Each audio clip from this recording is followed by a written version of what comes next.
Hi guys, it's me again. It's Friday, so this is my normal weekly post. Um, Downstairs today, so sorry about the fuzzy cat butt there in the picture, but um, I guess we have company today. It makes it a little bit easier to be able to do it here. Cash is upstairs working on the computer, so I didn't want to bother him. Um, I was kind of thinking about it, and I guess I decided to do the video today about to tell you a little bit more about my secret relapse, because my secret relapse is the one that's hardest to talk about. It's the one that when I talk about sobriety, I don't mention as much, depending on who I'm talking to, which I have a little bit of guilt about. Um, but I do want to be honest about it and whatnot, and kind of tell you the experience that I was going through at the time, so that there's a little bit more clarity on it. So when Clyde was a toddler, well, I guess he was 3.5 or 4, I think is about right. Clyde and Caleb are 4 years apart, but not always, depending on the dates and the birthdays or whatnot. Um, and Caleb was an infant, like a little guy.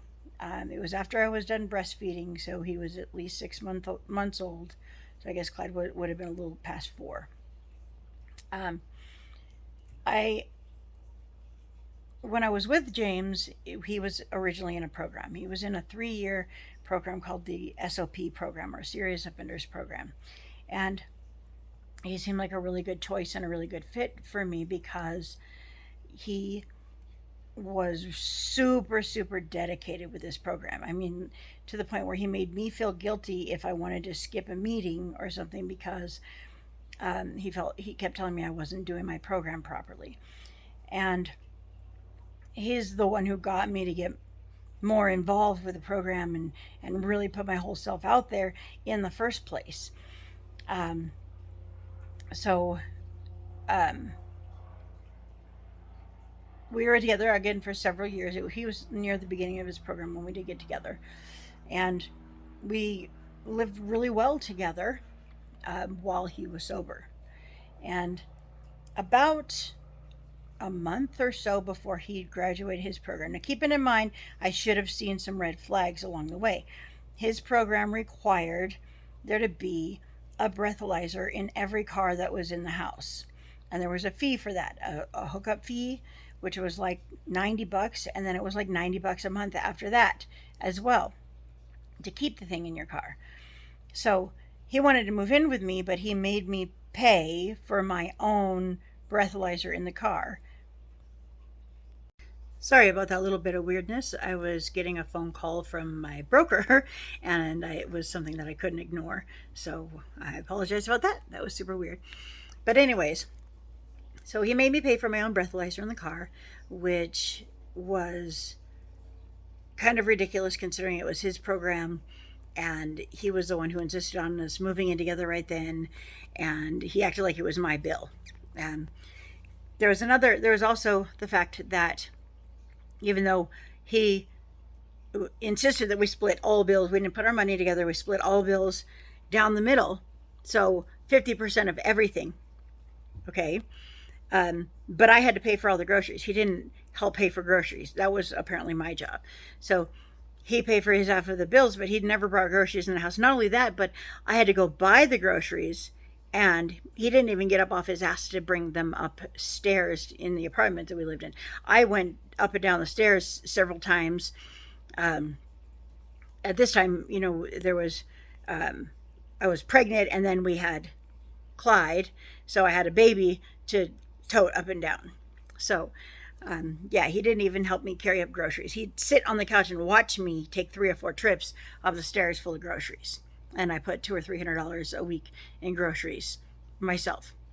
So I should have noticed some red flags in the misogynistic sense, anyways, there. But I didn't. I just kept going because we were starting a family, and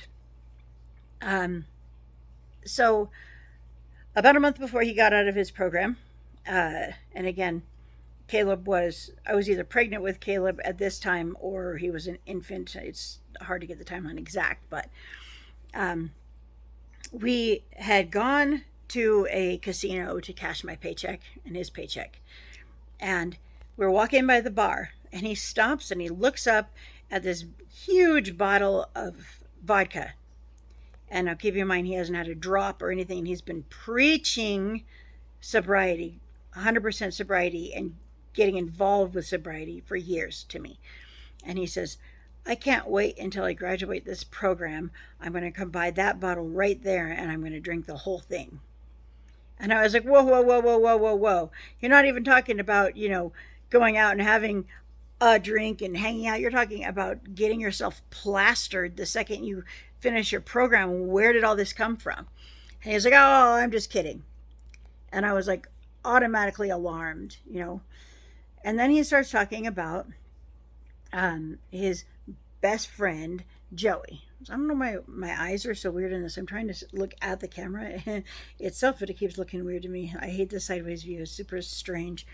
Anyways, he was talking about moving in his best friend, Joey. And Joey was just coming out of prison. And I told him I didn't want some guy moving into my house that I didn't know with the kids coming straight out of prison.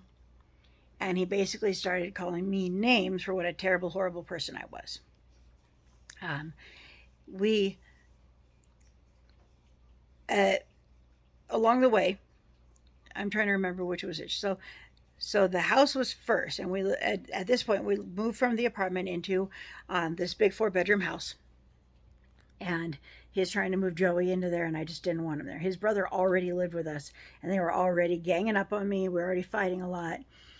And so when Joey goes to get out of prison, I was just like, look, he's not living with us. And we got in this big fight. So come to find out that he was planning on moving out of the house and leaving me with the baby and pregnant, leaving me to go deal with this all on my own. Okay, one more time. I'm sorry about that. Cash came down and he was on the phone, and I didn't want it to record over onto the video. But anyway, so I found out that James was planning on moving out without telling me. He was going to move out of the house and leave me there to deal with paying for the kids. And I think it was just Clyde at the time, because we found out I was pregnant either just before he left. I think it was just before he left we found out I was pregnant. So anyways, I found out because he had told somebody along the way that he was planning on just moving out with his brother and they were going to move in with Joey.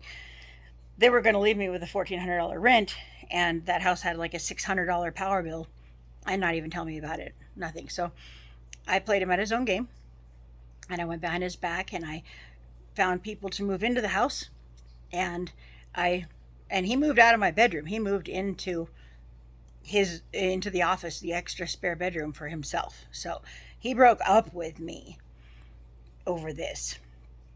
And during this, he actually got violent with me too. He punched me in the ear because I went to a concert with a close friend of mine, because he happened to be a guy, and he like bloodied up my ear, was super swollen and purple, and punched me right in the kitchen there. And so at this point I was just angry and I was done with him. And so I got roommates set up to move in, and then he decided he tried to decide at the end, that he wasn't going to move out and he was just going to make my life hell. And I was like, yeah, well, you could talk to the landlord about that, because I already found out you were trying to move out on me, and I talked to the landlord and you're off the lease. So bye. So anyways, he moved out so that he could be with Joey. And he insisted on visitation, which is fine. Clyde is his kid, whatever. And so he would come in, he would get him like on certain nights, or like a night over the weekend or some, we just kind of moved it around. And so I let him have him one night, and he was always trying to be as inconvenient to me as possible. So his plan was to have Clyde for the night and move, and then bring him back at like 5 a.m. the next morning so that he could go work with Joey. And I had to get up and get Clyde and get him back into bed and then go back to bed myself, because, it was all about James. And um, so that was the master plan. They were living at the Sportsman's, which is like a weekly hotel on Boulder Highway, and it's the worst, most trashy one in town. And that night, um, Clyde basically left. He was a toddler. Yeah, so I wasn't pregnant yet because at this time he was a toddler. So now I'm remembering. Sorry about the timeline. Like, it's so it's so hard to get everything exactly right, and then you start remembering how everything went, and you're like, oh yeah. So anyway, sorry about that. But so yeah, because Clay was a toddler, he's only 2.5. So I wasn't pregnant yet. So what happened was, this was because of the first breakup, and then we broke up a second time, and that's why I'm getting them confused. So sorry about that. But yeah, Clyde was a toddler, maybe 2.5, and he apparently opened the door and left. And I knew nothing about this. He's supposed to show up at 5. I'm up. I'm waiting. Nothing. He's not answering my phone calls. 2 hours. I'm calling him, texting him, trying to figure out where the heck he is. And he doesn't bother to even call me back until about 7:30. Now I'm freaking out by now because I'm not getting any responses. I'm not getting anything. And I get a call, and this is what he says. Exactly like this. I remember the inflection and everything. Hey. And I say, hey, where are you? What's going on?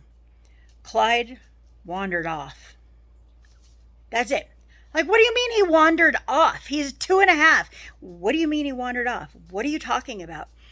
Apparently, him and Joey had gotten shit-faced the night before, didn't lock the upper bolt lock on the door, and Clyde was smart enough to pull a chair up and unlock the regular deadbolt. He wandered out in the middle of the night, barefooted, in a diaper and a shirt. I really want to, point out the irony here when I say this, but thank God for Vegas tweakers, because if there hadn't been some lady who had kids out on the streets at 2 a.m., God knows what could have happened. She put little shorts and socks on him and then took him to the gas station. And because it took James literally hours to even wake up and realize he was gone, she had to call the cops, and CPS came and picked him up. So I had to go through this whole thing about them coming and checking the house, and basically saying that he could no longer stay with his dad at Sportsman's, which was actually a blessing in disguise because I didn't want to deal with it anymore anyways. And I get my house approved and all this stuff to get him back from Child Haven. So at this point, I'm still just angry about his relapsing and his baloney and all of his stuff, right? Then he tells me, because he was the kind of guy who just said whatever and didn't really care the consequences or what people thought about him or anything, that him and Joey had been walking through the Sportsman's and they found a fist-sized lump of meth in a baggie someone had thrown, probably running from the cops or whatnot. Oh my gosh, hang on 1 second, because now the dog is insisting on going out at this precise moment. I'll be right back. So yeah, I don't know who ever finds a fist-sized lump of meth, but I know that you never find it when you're high, and you would really love to find something like that. I know that for a fact. And his excuse for getting high was, well, I tasted it to see what it was, so it was already in my system, so I figured, well, I already had it in my system, I might as well get high. And that was the beginning of his huge relapse. Now, along the way, again, there was a lot of fighting between us. Sorry about the phone. There was a lot of fighting between us and a lot of stuff in between, but he supposedly was doing a rehab. Okay, so I even talked to people that he was in a program with and all this stuff. And it supposedly meant a lot to him, and him and Joey were still friends, but decided to move into their own places and yada, yada, yada, yada, yada. So he talks me into taking him back when it seems like he's sober. Come to find out, after I moved back in with him, we found a condo. I left the big house for my friends, and they took over the lease and everything on it. And we found a condo in Henderson, which was also basically it was his work friend and his family that was renting these places. So it was the same family, but condo in Henderson. He talks me into moving back in with him. Right when we moved back in was about when I got pregnant with Caleb, maybe a little before I moved back in with him, got pregnant with Caleb. So we're doing good for a while, and obviously I'm going through a pregnancy and all that stuff. And so he's been secretly getting high, not every day, but secretly sneaking little amounts this whole time. I had the baby, and he for some reason decides to just come out with it. I'm like, oh yeah, I've been getting high this whole time, and I'm tired of hiding it, so I'm just going to do it. After I was like well and truly moved in there and had no options or other place to go. So, yeah, and he was like, yeah, you're going to deal with it. And it started getting to the point where he would get drunk, and then he'd be like, I need dope. You need to go get me dope. I'm like, I'm not going to go get you dope. It's like, how am I supposed to stay sober if you are forcing me to go get drugs for you? And he basically said, well, here's the thing. Either you're going to go get it or I've been drinking all day and I'm super drunk and I'll take your car and I'll go get it and you won't be able to stop me. So those are your two options. So he made me go and buy dope for him many times and bring it back on my person, holding the baggie, trying to be sober, trying to be sober, trying to be sober. Bringing Joey in and out of the house, bringing this girl named Amber in and out of the house. This girl basically was a gross tweaker. She would sit and brag in front of me, brag about how she liked to pull her false teeth out and suck wiener for free. It was her thing. She said she would charge people for blowies, but that really, she liked it. And sometimes she would forget to charge them and all kinds of gross stuff. And he started locking himself in the garage with her, just getting high, but he would lock the door. And like he literally flipped the handle so that I couldn't get in from the house itself. He flipped the handle around and locked himself in there for 2, 3, 4 hours with Amber. Oh, we're just getting high and talking. And I'm supposed to believe that. And finally I flipped out and I grabbed the pipe from him and I broke. And I smoked, and that started my relapse. And again, I didn't tell anyone. The only one that really knew about it was someone who was fast becoming my enemy. And he goes to jail shortly after that, and he has a gun in the house that he bought knowing that I couldn't have a gun in the house, but he bought it anyways. Then Joey breaks into the house, climbs up on the second balcony and breaks into the door when I'm not there and steals the gun. And I have to make a police report because it's a registered weapon. So I had to say I was house sitting the place for my boyfriend. And the gun got stolen because I sitting there with fresh felonies, not fresh, but fresh enough felonies. And you can't say, oh, well, yeah, I live here. My boyfriend has a gun and it's not supposed to be here, but it got stolen. You know what I mean? So I had to awkwardly get through that while he was sitting in jail over his dumb stuff. And then there was also the problem of that when he was there and we were getting high together, we would be all really good and cuddly one second, and then all of a sudden he would look at me and be like, I heard that. And I'm like, you heard what? What are you talking about?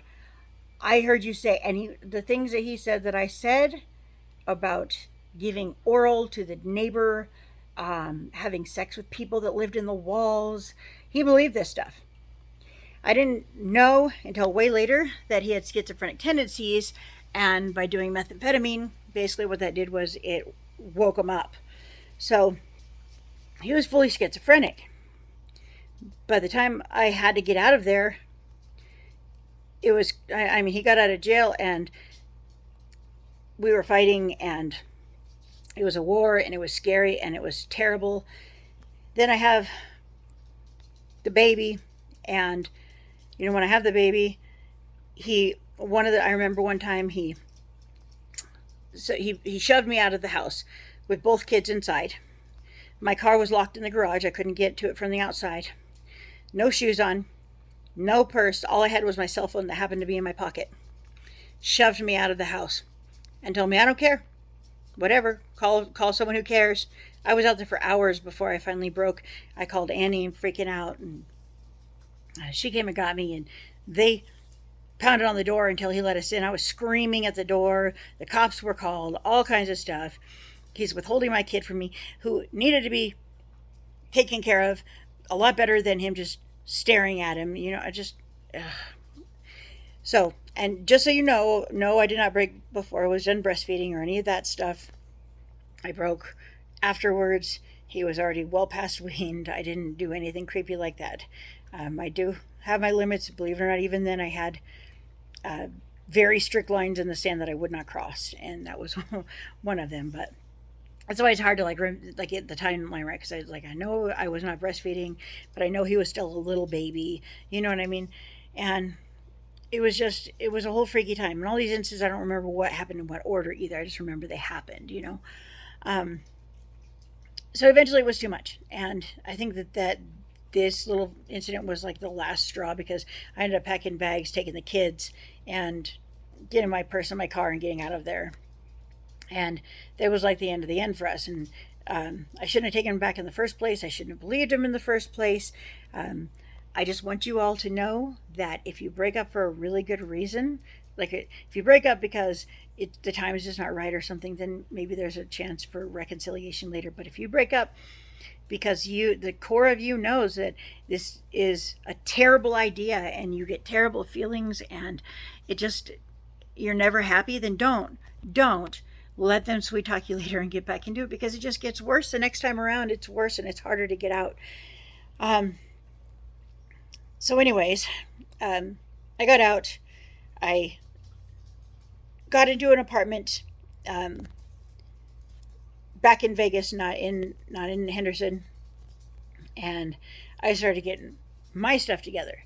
Now, James, for some reason, decides to move out of the condo, and he moves into a weekly, literally a block away from me, so that he could just be there to harass me or whatever. And he does the same stuff again. Like, he has to see the kids. I bring them over, and he withholds them. He shoves me and Clyde outside and keeps the baby in there and won't let me in to get him. I'm like, Clyde was trying to protect me, and he was pounding on the door and all this stuff, and I mean, it was just terrible. And I was still using it this time, but I was fighting it. I was already starting to try to get done with it. But I was alone. I didn't have a support system. I didn't have anyone helping me or to talk to or anything about it. It took me, I don't know, probably about a full month or so in the apartment to really get the rest of the way off of it. But I was literally like, okay, I have this, and once it's gone, it's done. And I was like weaning myself back, and I was able to actually stick with it. I have no idea how. And probably because it wasn't being dangled in my face every day, and I didn't want to be high in the first place. It wasn't the same as it used to be. It didn't feel the same as it was a disappointment, and it was just heartache. And so I kept that as like my secret pain. And like, I remember like people would come over, they had no idea, and I would run back to the bathroom, smoke a couple hits off my pipe, and put it away, and then last as long as I could. But it was really hard to do that alone, and I have literally zero idea how I managed to get out of it. It was just within just a few months, but I'm just so grateful that I was. And again, I wanted to talk to you guys about it again more in depth, because there was so much going on that, and again, I am kind of blaming him on this one, but because it is kind of it's not his fault that I got high, but it's his fault that he brought it in front of me, that he dangled it, he made me go buy it. He decided to be like intimately hanging out with the girl in the garage. I don't know what's going on, and I'm being kept out of the loop until I went crazy. And be like, oh, well, you don't get high, so you're not allowed in here. But it gave him free rein to do whatever he wanted in there. And I'm sure to this day that he was not behaving himself in there. But I had no proof, and he was a narcissist, so I couldn't um, bring it up or fight it because it was just a huge fight and it turned into something physical and I would get hit and I just didn't want it. And um, thank God I was able to get out of that one and have a resolve and be done with it. But he still was a problem over and over again. Like he still, I hadn't spoken to him in a year, and then I ended up moving out to a different part of Henderson, and he happened to be out there with his mom, and he was walking down the street and he recognized my van. He was cutting through an alley. My van was parked at the apartments. The parking spots were in the alley. He was cutting through the alley and he recognized my van. So you know what he did? He removed the the stem centers from my valve stems and flattened all of my tires. And I got them replaced and fixed, and he flattened them again another day. He did it 3 times, but by the second time, I had the neighborhood kids watching. I offered them cash money, and neighborhood street kids will do anything for cash money. And they were sitting up there pretending like they were playing cards, and they were watching my car all day. And they caught him. We actually got him arrested and everything because they were following him. And I was on the phone with 911 while they were running after him. And he had all the little pieces in his pocket that day. And I had to actually replace a couple of the tires because they were older tires anyways. And when they're flattened all the way, they got all cracked and they wouldn't fill back up with air. So it cost me a lot of money. And I didn't have a lot of money at the time. I was just, trying to keep us above water. And he didn't care. I mean, why would he do that? He had no explanation. He didn't even know why he would do it. He has no idea. And it's just like things like that are just like, how do you take them, regardless of your relationship, how do you take one of the parents of your kids, the mother of your children, and just leave her high and dry with no way to go get diapers or groceries or anything, just because you felt like it, you felt good about it? It astounds me. But I guess the whole moral of this story is to just so that you guys like more fully understand exactly how detrimental it can be and how easy it can be to relapse without even realize what you did. Like before you know it, one second your resolve is there, and the next second you're smoking a pipe. And so I just want you all to be diligent. For those of you who are still struggling, we're all with you. We're behind you 100%. If you need a support system, just reach out. For God's sake, reach out and talk to us. Talk to me directly. Friend me on Facebook. Talk to me on TikTok. Whatever you want to do, but reach out to me, and I will talk you through it. I will try to help you. It doesn't. Sometimes a program isn't for everybody, and someone pointed that out, and that is very true. Sometimes you just need one person to talk to, one person you can be honest with, one person that you can figure out what's going on with you and why you aren't fighting. Maybe pinpoint it and help them build the strength to get it, to get out of it, to fight it, and to be better and to feel better and to be happy. And I don't want you to ever hesitate, anybody to ever hesitate to reach out to me if you want to talk about anything. It doesn't have to be addiction. It doesn't, anything that you need to talk about that you are afraid to talk about with people that you feel might judge you. I'm here. Don't ever feel like you're inconveniencing me or bothering me. I'm always here, no matter what. I will always answer you. If it takes me an hour or two to answer because I'm trying to sell a house or dealing with a petulant child or whatever else, I will get back to you. I will always get back to you. Okay, so please, please don't hesitate to reach out to me. Okay, and remember, the Facebook that I have full access to all the time is the Crystal Thetford one. The other one was just to help kind of people find me, and sometimes it's hard to get on that one. So I don't do it anywhere near as often as I should. So please, just reach out. Don't hesitate. Don't feel weird. Don't feel stupid. Don't feel scared. I will not judge you. I'm not going to make you feel like a terrible person. Sometimes you just need to talk it out. And for those of you who are addicts but have managed to stay sober, please just be diligent, be vigilant, and make sure that you're paying attention when you have a passing weird thought. Do something to change the way you're thinking, because it can happen in a second. It can happen instantly, and then you regret it. And That was part of it too. I didn't want to throw away all those years of sobriety. I didn't want to tell anyone, oh yeah, I just threw it all away. And that was the hardest thing, I think. And there's been a couple of you who I've seen have relapsed and are being honest about it and doing their best to get out of the situation they put themselves in. And I applaud you guys for that. You know who you are. And again, I'm not here to throw anyone out on Front Street or make anyone feel terrible or weird or anything. So I'm not mentioning any names, but you guys should be proud. You're wonderful and strong. We're all wonderful and strong in our own ways. Even those of you who haven't quite beat it yet, you're still wonderful and strong. You're still here. You're still kicking. You're watching. You're looking. You're paying attention. And that's the first step, okay? I love you all. I will talk to you guys soon. And until then, please take care of yourselves. Be good. And I will do my best to do the same. All right. Bye, guys.